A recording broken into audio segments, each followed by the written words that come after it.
Bonjour à toutes et à tous, vous écoutez Cinécast. Salut Thibaut. Salut Guillaume. Cinécast, c'est l'émission qui vous fait découvrir les dernières sorties cinéma, streaming et VOD. Et avant de plonger dans notre film du jour qui est Matérialiste, pensez à vous abonner sur la plateforme de votre choix, à liker la vidéo si vous êtes sur YouTube et à laisser un avis sur votre appli de podcast favorite. Je l'ai dit, on s'attaque aujourd'hui à un gros morceau qui est Matérialiste au pluriel. Pourquoi? Vous allez comprendre. C'est un film qui sort le 2 juillet en France et en Belgique. Le nouveau film de Céline Song, la coréenne qui nous avait fait le film Past Lives, qui a fait forte impression il y a quelques années de ça. Ouais. Mais non, elle passe à autre chose. Là, on peut le dire, elle passe complètement à autre chose puisqu'il s'agit d'une comédie romantique Oui, avec oui et un non. peu de Oui et tête. non. Hein. Oui et Parce non? que Bon, Life traitait évidemment, c'était déjà un film sur une histoire d'amour, donc pas tout à fait autre chose quand même. Hein. oui, vous allez comprendre très vite ce que je veux dire par là, et notamment par l'extrait de la bande-annonce, Oui. puisqu'il s'agit ici d'un film avec Dakota Johnson, Pedro Pascal et Chris Evans. Donc là, autant vous dire que le casting a été un peu upgrade par rapport à son premier film. Euh, alors, en termes de notoriété, oui. En termes de talent, sur le papier, j'avais peur. Mais on va y Il revenir. fait peur. Non, c'est vrai, c'est vrai. C'est vrai qu'il peut faire peur, surtout après Madame Web, n'est-ce pas? Du coup, de quoi ça parle, Matérialiste? Ça parle d'une jeune et ambitieuse matchmakeuse new-yorkaise, non, non, on ne parle pas de Hitch avec Will Smith, qui se retrouve dans un triangle amoureux complexe, tiraillé entre le match parfait et son ex tout sauf idéal. Un beau programme. Je propose qu'on regarde un très, très court extrait de la bande-annonce.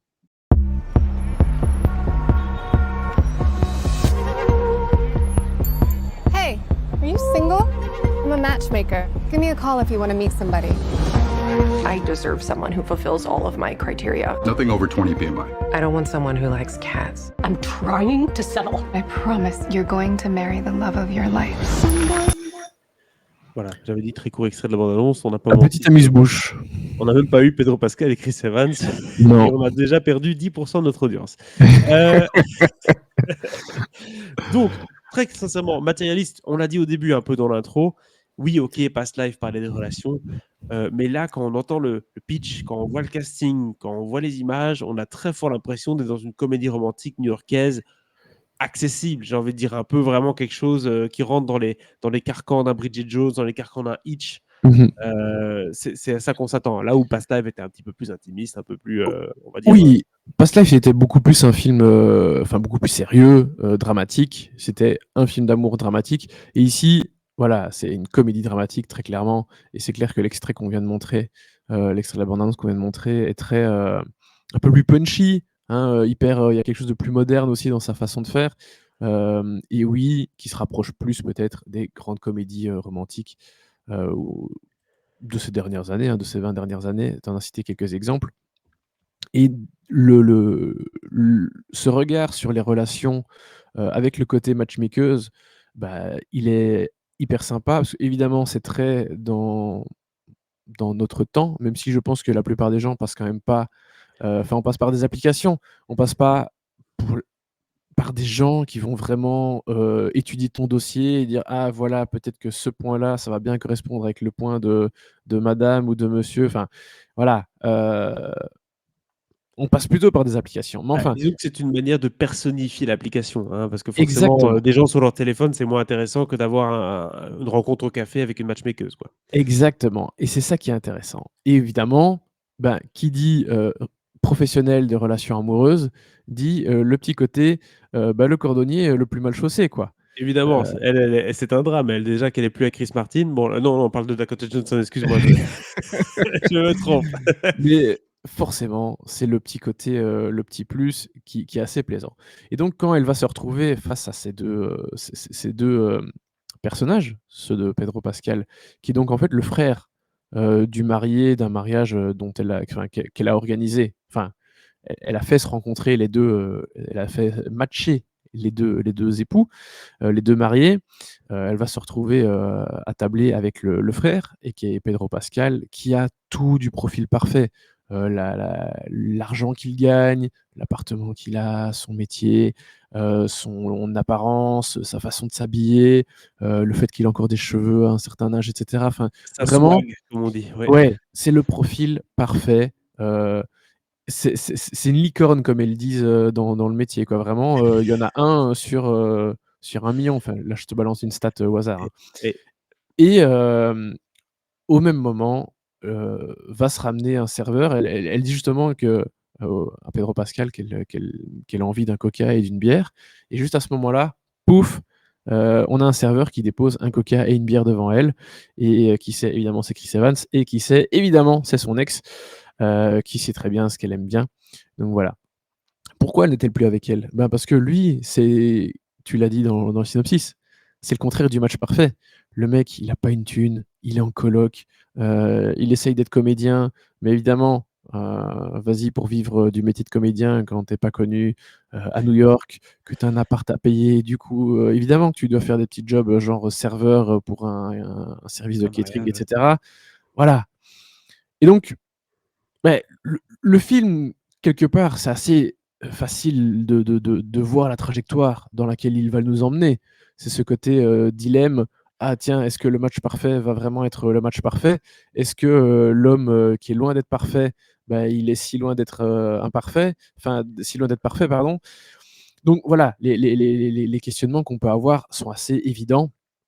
Et ce qui fait aussi qu'on a un peu tous les ingrédients de la comédie romantique classique, hein. On a le triangle amoureux, on a le côté aussi richesse, pauvreté, parce que c'est toujours un aspect pas important, mais c'est un aspect qu'on retrouve assez souvent, hein, la classe sociale des personnes impliquées. Souvent, c'est un riche et une pauvre, ceci, cela, enfin bref, c'est un grand Bah, classique déjà, de la comédie romantique. La situation, et cetera, tout ça se retrouve dedans et ça fonctionne bien. C'est beh, ça déjà fonctionne un bon bien point. parce que je pense qu'il y a des ingrédients et on va en parler maintenant, mais une comédie romantique assez basique, en effet, reprend tous ces ingrédients-là que tu dis. Maintenant, ce qui va faire la différence, c'est bon, la prestation des acteurs et actrices, mais aussi le point de vue, le regard du metteur en scène et du scénariste du film. Et donc là, avoir pris une Céline Song pour faire un film qui, sur le papier, aurait pu être fait par, McHugh, tu vois ce que je veux dire? Mais, Ouais. McGee là, oui, c'est McGee. Ouais, ouais, je vois bien, je vois bien. Ou des trucs comme ça avec Chris Evans qui en fait des caisses. C'est possible aussi. C'est un autre monde, mais c'est possible. Bien sûr. Et donc là, c'est la vraie question, c'est est-ce qu'elle est parvenue à en faire quelque chose de plus intéressant qu'un truc pour, ados de 15 ans, qui ont envie de voir des matchmakers, quoi? Ouais. Bah, alors, elle est créditée au scénario, hein. C'est quand même une histoire qu'elle a écrite et beh, on retrouve un peu certaines, évidemment la thématique de l'amour et des relations, humaines, relations amoureuses, relations amicales, qu'elle explorait déjà dans Past Lives.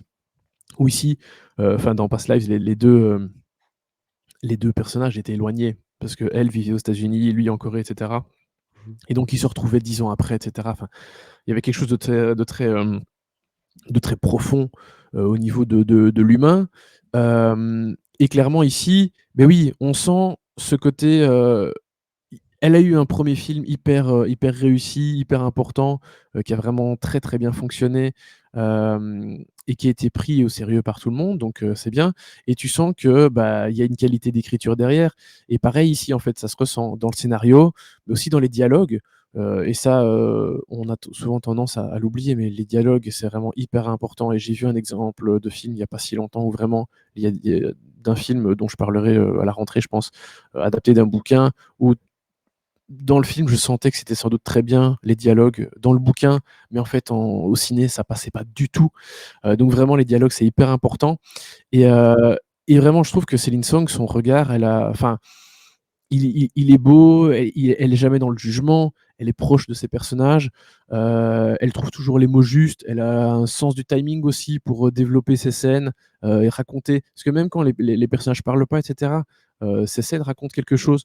Donc ça, c'est vraiment hyper important. Et c'est clairement ce qui fait que Matérialiste, c'est plutôt une comédie romantique qui va se situer plutôt dans le haut du panier, quoi, tu vois. Oui, bah, c'est là où, par exemple, un Richard Curtis en Angleterre, nous a Mhm. fait des très belles comédies romantiques Bien parce qu'il y sûr. avait justement une écriture, un savoir-faire, un timing comique et autres qui faisait que ça dénotait, quoi. Un peu comme Harry rencontre Sally, Ouais, c'est des films que tu vas revoir et revoir parce qu'il y a une qualité qui est derrière qui est indéniable. exactement. OK, Et mais attends, parce que attends, on parle de qualité là, mais excuse-moi, on parle quand même de Dakota Johnson, Chris Evans, j'ai un peu peur quand même. j'allais y venir. Ben oui, ben pareil, tu vois, quand j'apprends que le prochain film enfin évidemment, tu me dis prochain film de Céline Song, et après Past Lives, bah oui, j'ai envie de voir d'office. Et puis je vois Dakota Johnson, Chris Evans et Pedro Pascal, qui sont quand même 3 comédiens que globalement je trouve sont pas excellents. Pedro Pascal un peu plus que les 2 autres, mais voilà, globalement, c'est pas hyper sexy en termes de qualité, de talent, hein, de qualité d'interprétation. Attention, fais Heu, attention parce que là, Pedro Pascal a un fan club, hein, donc je on va sais, avoir mais des problèmes. ouais, mais je trouve que tu vois, dans les Wonder Woman et tout, enfin, beaucoup de trucs, il était assez insipide, il est pas grand chose à défendre, tu vois? Il a un charisme Donc voilà. dingue, mais il a pas encore prouvé, toute Exactement. une palette intéressante, oui. Après, il l'a prouvé ailleurs, hein, dans The Oui, Last of Us. Je trouve que c'est là, vrai. oui, clairement, oui. Mais globalement, tu regardes ces grands films de ces 5-6 dernières années, c'est pas génial, hein. Mais oui, ils sont bons tous les 3, vraiment très bien.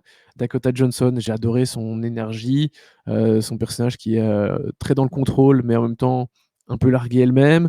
Chris Evans, je l'ai trouvé, je sais pas, dans la sobriété, dans la justesse, il en fait pas des caisses, tu vois? Alors que parfois il en fait des caisses. Ah oui, Bon, il y a des fois où c'est voulu, hein, notamment dans Knives Out, tu vois? Où il doit en faire un peu des caisses et il est pas mauvais, hein, mais voilà, il est mais dans les énervant. ouais, dans les Captain America, voilà, j'ai vu, pardon, les 4 Fantastiques que j'avais jamais vus pour préparer la sortie du prochain, on en reparlera. Je me suis farci les 3 films là des années 2000, hem, comme quoi je suis très professionnel et vraiment c'est une catastrophe, hein, son jeu, mais bon soit. Ici, ils sont bons tous les 3. Pedro Pascal aussi, vraiment vraiment très bien. Aussi très, très sobre quand même dans ce qu'il doit faire.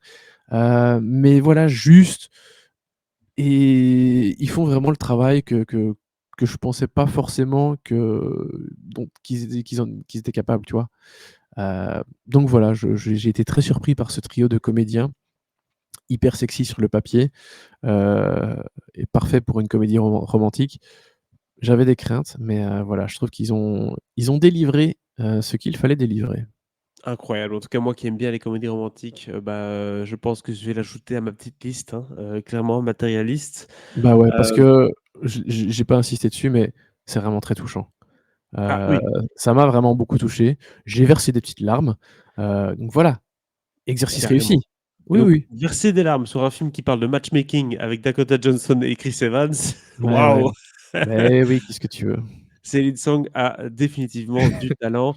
Quelle note tu donnes à ce film du coup, Thibaut? Bah vraiment, j'ai adoré, 4 étoiles. C'était 4 super. étoiles! My Ouais, God, ouais, que ouais. se passe-t-il dans Cinécast? C'est pas possible, 4 étoiles.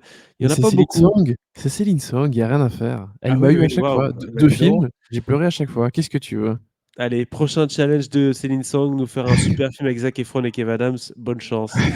Heu, 4 étoiles pour ce matérialiste du coup, ça sort le 2 juillet au cinéma un peu partout, Belgique et France.